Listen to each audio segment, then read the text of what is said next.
How much money should a guy have in his bank account for you to take him serious? Yeah, like 20,000. Yeah, at least. Yeah. 20,000 sounds good. How much do you guys have in your bank accounts right now? I don't like this question. I got 1,100 today. Like 1,000 in one and then like 500 in another. Makes perfect sense. Y'all ever noticed how men are so okay with just living life, doing the same mundane thing every single day? Job, career, whatever it is. They're okay with it. You can eat the same thing, do the same thing every single day. For many of these women out there saying ridiculous things like this, the question often answers itself. For men, work, albeit sometimes mundane, has a purpose. It's not laying hammer to nail or finger to key that makes it all worthwhile, although it sometimes can be. It's the fulfillment that comes with knowing that you have enough money and flexibility to provide for those you care about. And somewhere along the way, women started to feel that they were supposed to provide and not be provided for.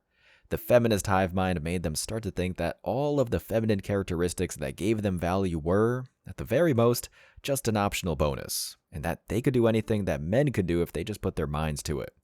Well, one look at the tech exodus, and you can see that this wasn't just incorrect, but completely impossible.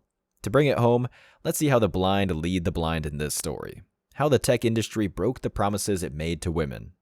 When Nadine Salim was interviewing with her dream role at Amazon, she remembers a specific moment in the interview process. I was like, look, I'm nervous, I'm pregnant, are you guys sure about this? She said. Salim got the job at Amazon and quit another job, a good one at a vulnerable time. You're not built for this, boys. But Amazon, like so many tech companies, had great maternity leave benefits. Benefits that were designed, in part, to attract women to jobs in a male-dominated industry. So, when she stepped away from work to have her baby, Salim felt pretty good. Great idea. Then, just weeks into her time away, with a newborn at home, Salim got an email. She learned she was one of hundreds of thousands of workers who had been laid off from their very good benefit-heavy tech jobs earlier this year. Women were overrepresented in the recent wave of tech layoffs, and many got the news while they were out on maternity leave. Because you weren't in there. On a recent episode of What Next? TBD, I spoke to the New York Times' Emma Goldberg about why so many women in tech lost their jobs, and how the tech industry can avoid doubling down on past mistakes. Well, before Emma Goldberg here gives what I could only think to be a garbled feminist mess of a list, this is what it really comes down to. Just recently, I talked about how single moms are losing, and this might as well apply to any woman in the workforce. And why? Because they just aren't built to work, no matter how much they continue to insist that they are. It really all comes down to the fact that businesses, or anything for that matter, only work properly as people are, well, actually where they're supposed to be.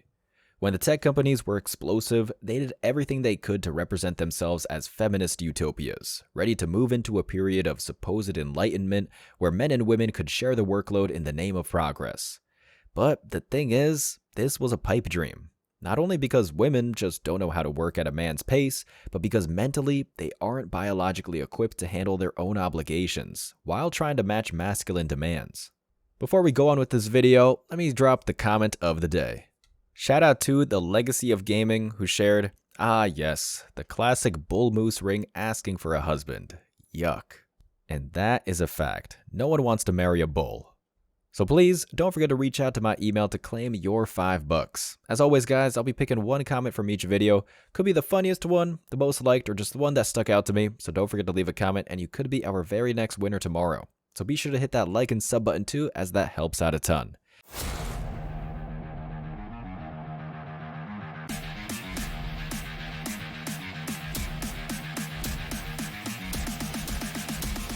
Embrace your masculinity.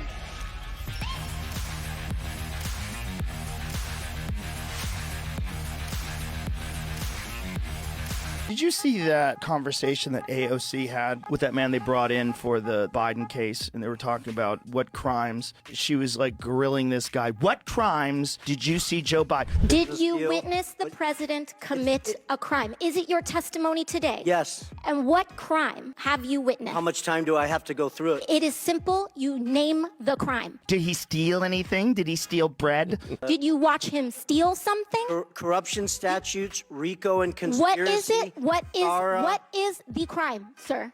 Specifically. You asked me to answer the question. I answered the question. No. RICO, you're obviously not familiar with corruption. Excuse me, sir. Excuse me, sir. What are you, my third wife's therapist? What if weird how I ended up as a girl who works? I don't know how that happened. I can tell you.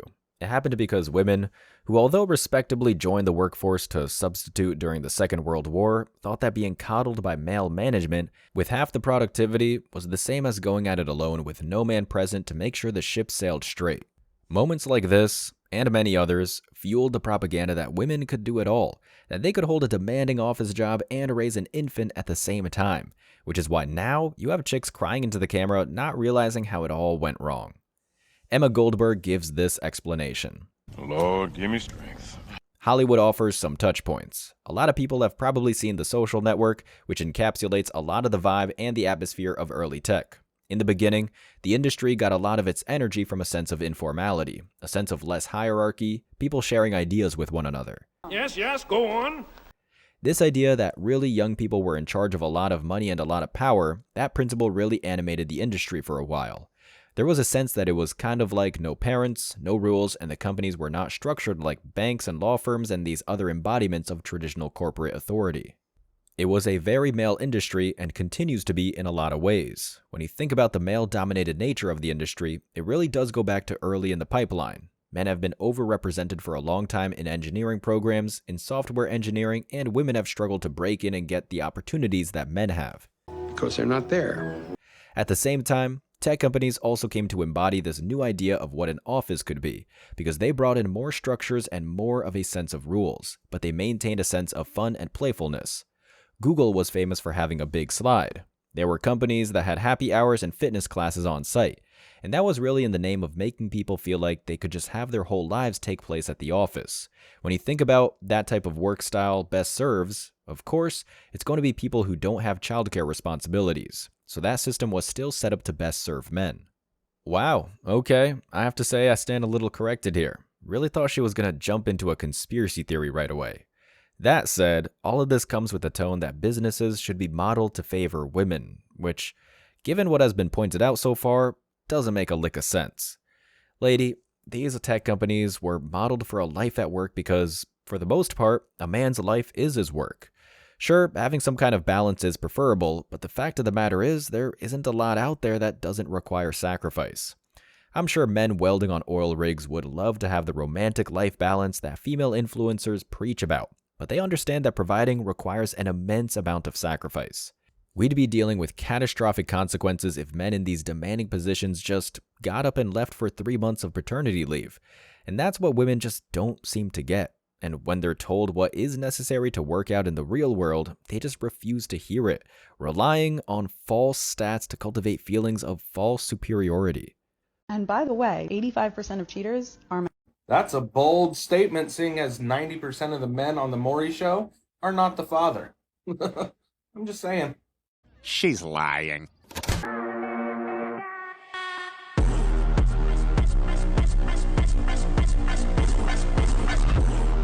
Okay, 1, putting up a camera like that to look cool in your car immediately nullifies the argument. And 2, I have to address this trend because it's ludicrous. I feel like I see one driving argument for every 20 clips, and it always has the same statistically incorrect or misleading claim about male drivers. The truth is that this statistic is often pulled by a broad global finding. In a place like the US, males do 62% of the driving, but only cause 58% of the accidents. And guess what, ladies? In most countries, women are often prohibited or discouraged from driving. And you know why?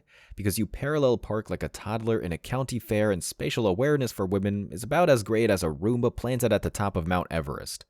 And that's why Goldberg makes this statement. What's important to bear in mind when you think about that number is that women only represented about 39% of the workforce overall. They might have been about 45% of the layoffs, but they were only 39% of the workforce. So the question is, why were women overrepresented in these mass layoffs? And I could tell you.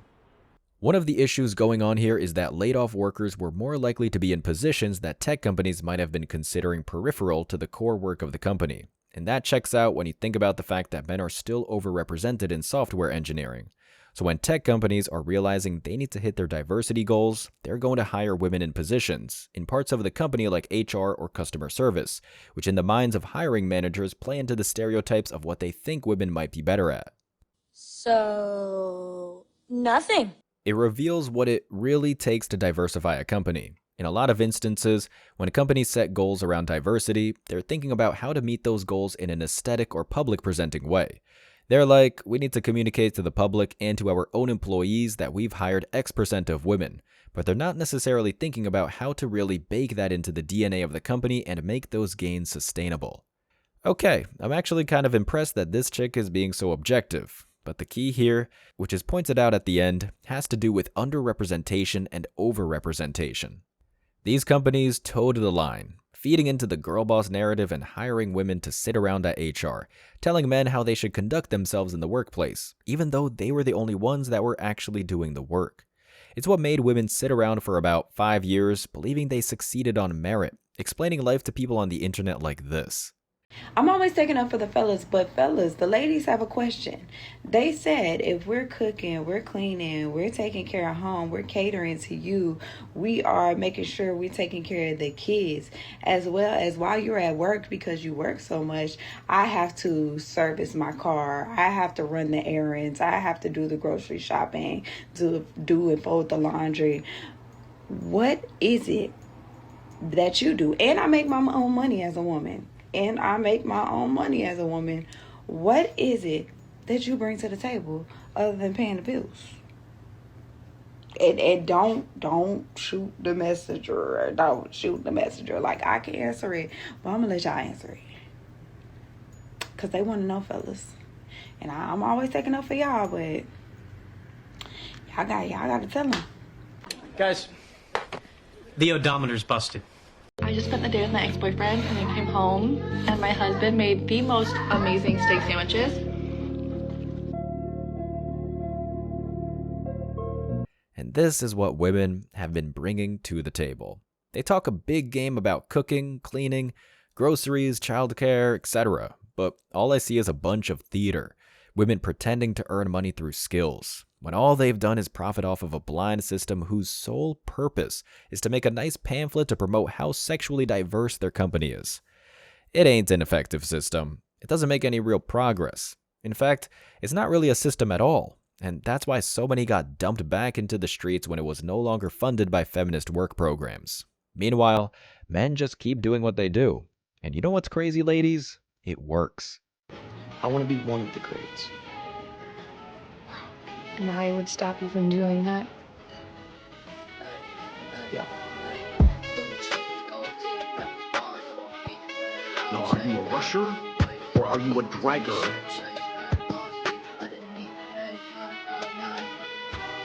I will take you down. Gotta admit, great bagels is better than good bagels, right? I will take you down. I have the right to name my business whatever I want. Don't you agree? Yes. Okay, so you're Good Bagels, and right next door, I'm Great Bagels. I'm not doing anything wrong.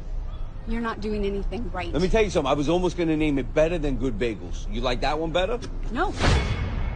You are right, sir. Great bagels are better than good bagels. And that's something women will never understand. At least for a very, very long time. Guys, keep walking away and keep hustling in a way that will make your future family proud. Let the women have their programs. If the women hitting the wall have anything to teach us, it's that the well runs dry eventually. It's not our fault they can't see it coming. As always, I wish you tremendous success. Now it's your turn. What do you think? Let me know your thoughts in the comment section below. Remember that if you leave the best comment, you'll get $5. Thank you so much for watching. If you found value in this video, hit the like and subscribe buttons, ring the notification bell so you don't miss out on future uploads, drop a comment, and share it. See you in the next video. Till next time.